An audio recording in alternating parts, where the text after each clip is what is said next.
ઓલપાડ તાલુકાના સેલુત અને ભાંડુત ગામે કમોસમી વરસાદથી ખેતરમાં પાકને થયેલા નુકસાનીનો તાગ નાયબ મુખ્યમંત્રી હર્ષ સંઘવીએ મેળવી ખેડૂતો સાથે સંવાદ કરી તેમની રજૂઆતોને ધ્યાને લઈ પાક નુકસાનીના સર્વેના આદેશ આપ્યા હતા.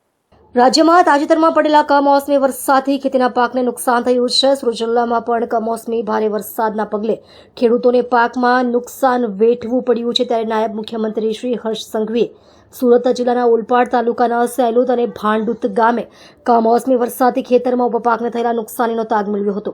ધારાસભ્ય શ્રી મુકેશભાઈ પટેલ પણ સાથે જોડાયા હતા. નાયબ મુખ્યમંત્રી શ્રીએ ખેડૂતો સાથે સંવાદ કરી તેમની રજૂઆતોને ધ્યાને લીધી હતી. કમોસમી વરસાદના પાણી વિવિધ ગામોના ખેતરોમાં ફરી વળ્યા છે. આ પાણી ઓસર્યા બાદ તેમાં નુકસાનીના સર્વે માટે ખેડૂતોએ મંત્રીશ્રીને રજૂઆત કરી હતી. ઓલપાડ તાલુકામાં રસ્તા પર સૂકવવા માટે મૂકેલા ડાંગરના પાકમાં ખેડૂતોને થયેલા નુકસાનીનો અલગથી સર્વે કરવાની સૂચના પણ મંત્રીશ્રીએ આપી હતી. આ પ્રસંગે નાયબ મુખ્યમંત્રીશ્રીએ જણાવ્યું હતું કે સુરત જિલ્લામાં કમોસમી વરસાદને અનુલક્ષીને મુખ્યમંત્રી શ્રી ભૂપેન્દ્રભાઈ પટેલના આદેશ અનુસાર શાકભાજી સહિતના પાકોમાં થયેલા નુકસાનનો તાત્કાલિક સર્વે શરૂ કરી દેવાયો છે. ખેડૂતોની મુશ્કેલીઓ અને રજૂઆતોને પણ ધ્યાને લેવામાં આવી છે.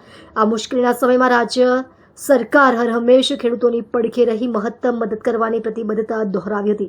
આ અંગે સ્થળ પર વધુ વિગતો આપતા સુરતના નાયબ ખેતી નિયામક શ્રી એનજી ગામિતે જિલ્લા ખેતીવાડી સુરત જિલ્લા પંચાયતના રિપોર્ટ મુજબ જણાવ્યું હતું કે સમગ્ર સુરત જિલ્લામાં કુલ 550 અસરગ્રસ્ત ગામો માટે 350 પ્રાઇવેટ સર્વેયરો દ્વારા સર્વેની કામગીરી શરૂ કરી દેવાઈ છે અને 53 ગામોમાં સર્વે પૂર્ણ થયો છે.